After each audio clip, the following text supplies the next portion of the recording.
आप देख रहे हैं हुंकार मीडिया गुरुग्राम। मैं हूं आपके साथ रितु सिंह। शुरू करते हैं आज की बड़ी खबर के साथ। भारत देश दुनिया का सबसे बड़ा लोकतंत्र है। इस देश में विभिन्न प्रकार के लोग रहते हैं, भिन्न भिन्न भाषाओं के लोग रहते हैं। उसके बावजूद यहाँ पे अनेकता में एकता है। सब भाईचारे के साथ रहते हैं। भारत में एक दूसरे की प्रॉब्लम को समझते हैं और एक दूसरे की प्रॉब्लम को दूर भी करते हैं। आज हमारी मीडिया टीम की मुलाकात हुई भारत की जानी मानी मशहूर समाज सेवी 3 महिलाओं से। सबसे पहले हम बात करेंगे समाज सेवी निशा चावला से, जो महिला सशक्तिकरण के लिए लगातार काम कर रही हैं और लोगों की ज़रूरत को समझती भी हैं। निशा चावला रोहतक के पास बनियानी गांव की रहने वाली हैं। इनके पिता जगदीश मित्रा फ्रीडम फाइटर हैं। इनके पति कमल चावला डेन के एमडी हैं और बहुत बड़े समाज सेवी भी हैं। दूसरी महिला मिर्गे मुकाम, जिसने समाज सेवा में पूरे भारत में अपनी पहचान बनाई है। कोई भी राजनीतिक मुद्दा हो वह खुलकर बोलती हैं। उनका कहना है कि मुझे मेरे हित नहीं बल्कि राष्ट्र के हित और समाज के हित की बात करनी है। आपका नाम जानना चाहूँगा। मेरा नाम निशा जावा है और मैं रोहतक हरियाणा में रोहतक से बिलोंग करती हूँ। आप अपने पिताजी के बारे में और हस्बैंड के बारे में बताएं। हाँ, मेरे पिताजी के पास उनकी अपनी एग्रीकल्चरल लैंड थी और वो बनियानी विलेज से बिलोंग करते थे। और मेरे पिताजी एक फ्रीडम फाइटर भी थे। वो 1942 के आंदोलन में जेल में भी गए थे।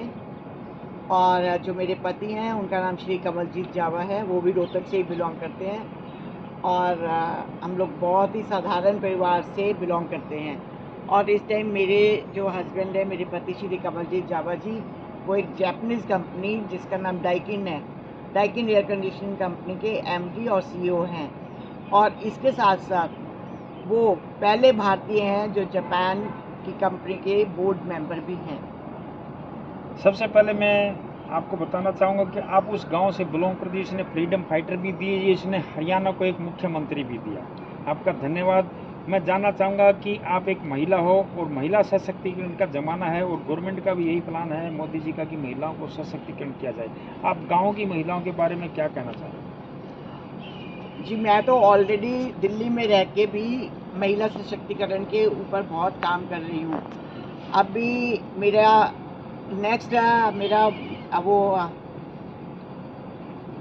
मकसद ये है कि अपने गांव में जाके वहाँ की महिलाओं का उत्थान करना, उनके लिए कुछ कार्य करना, ताकि जो मेरे पिताजी थे और जो मेरी माताजी थी वो भी बहुत सामाजिक कार्यों में रुचि लेते थे। मेरी माताजी तो अपने गली के सब बच्चों को पढ़ाती होती थी और ऐसे ही मेरे पिताजी का भी स्वभाव था। तो अभी मेरा यही है कि उनके सपनों को, जो उनके सपने अधूरे रह गए, उनको पूरा करूं और अपने गांव में जाके वहां के महिलाओं के लिए और बच्चों के लिए कुछ काम करूं। आप में क्या ऐसी शक्ति थी? आप महिला हो, आप रोहतक से चली और गुड़गांव और दिल्ली में आपने अपना नाम जमा दिया। अब ये मेरी शक्ति के अलावा मेरे पति का भी इसको श्रेय जाता है कि वो भी रोहतक से एक साधारण परिवार से बिलोंग करते हुए उन्होंने भी इतनी मेहनत करी। और उनके तो लाइफ के प्रिंसिपल्स हैं, वो कहते हैं सबसे बढ़िया अगर इंसान को ज़िंदगी में आगे बढ़ना है तो उनके फार्मूलाज हैं 4H: hard work, humbleness, humility and honesty. और वो इसी प्रिंसिपल्स पे काम करते हैं और शायद यही कारण है। और दूसरा, उन्होंने अपने माता पिता की भी बहुत सेवा करी है और माता पिता की ब्लेसिंग से जो वो आज इस पद पे, इस ओहदे पर पहुंचे हैं, ये सब उसका श्रेय उनके पेरेंट्स को जाता है और उनके जो संस्कार है उनको जाता है। महिला की शिक्षा के बारे में कहना चाहेंगे कि महिला अगर एक महिला शिक्षित होती है तो 2 घरों का जो दीवा जलाती है और 2 घरों को वो प्रकाश देती है। हाँ, बिल्कुल ठीक है। ये अगर एक महिला शिक्षित है तो वो 2 घरों का दिया जलाने के अलावा भी अपने पूरी समाज में कितने लोगों का उद्धार कर सकती है।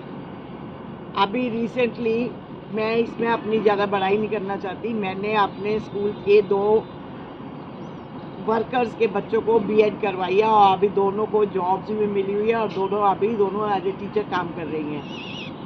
उनको इकट्ठा करके उनको उनके अधिकारों से परिचित करवा सकते हैं, उनको आर्थिक रूप से सहायता कर सकते हैं, उनके लिए मशीन्स दे सकते हैं। छोटे बच्चों के लिए जो पेरेंट्स बच्चों को पढ़ाने में असमर्थ होते हैं, उनके लिए बुक्स की, किताबों कापियों की सहायता कर सकते हैं और उनको स्कूल्स में एडमिशन करवा सकते हैं। सो इस तरह से हम समाज का उत्थान कर सकते हैं। छाया मालिक।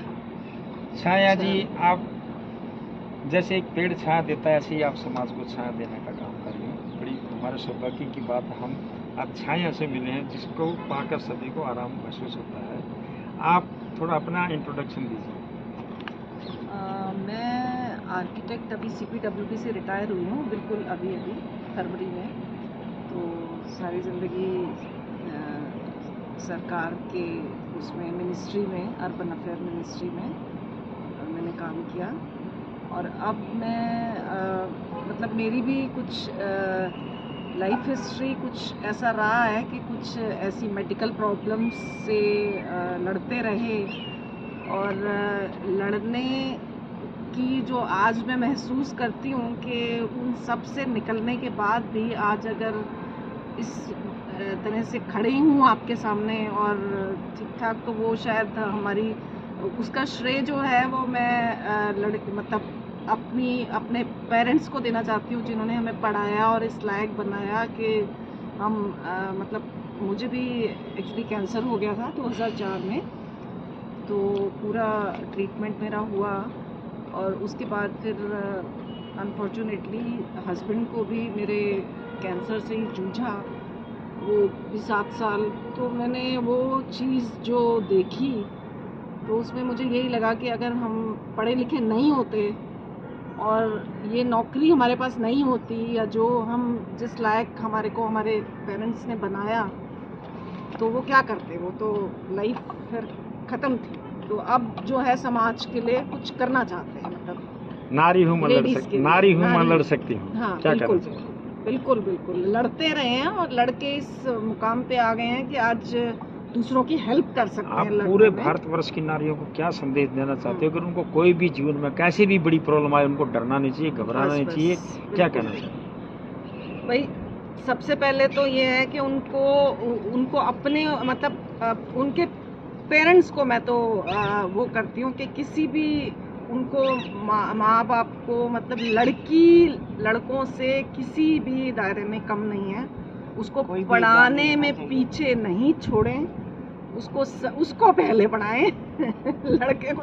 मेरा नाम मीडिया मुकाम है, मैं सोशल और पॉलिटिकल एक्टिविस्ट हूँ और मैं अन्ना आंदोलन में पार्टिसिपेट मैंने किया है। और जब से मैंने युवा अवस्था प्राप्त की तो इंडिया में जितने भी मेजर एजिटेशंस हुए हैं, चाहे वो निर्भया का आंदोलन था, चाहे किसानों का था, तो मैंने सभी आंदोलनों में पार्टिसिपेट किया। इवन की जो मूवमेंट्स भी हैं, चाहे वो बीजेपी सरकार द्वारा की गई है, चाहे वो कांग्रेस द्वारा की गई है, तो उन सब में पार्टिसिपेट किया। और अभी मैं आप लोगों के लिए अपना एक छोटा सा यूट्यूब चैनल मेरा मंच मेरी बात लेके आई हूँ और मैं उम्मीद करती हूँ आप सब्सक्राइब करें, उसको आगे बढ़ाएं, क्योंकि वो आपकी बात के लिए है। मैडम, मैंने ये देखा है, आप किसी भी आंदोलन में जाए, आप हमेशा जो सरकार है उसके खिलाफ लड़ती, क्यों लड़ती?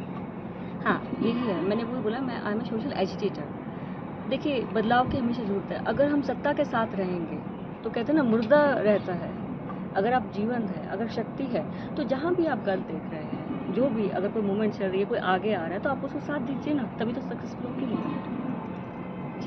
लोग बोलते हैं कि मेरे क्या जो है अपोजिशन पार्टी के साथ चली जाती है, अभी कांग्रेस पार्टी के साथ मिल गई, जब दूसरी सरकार आती है उसके साथ मिल जाती है, क्या ये सच है?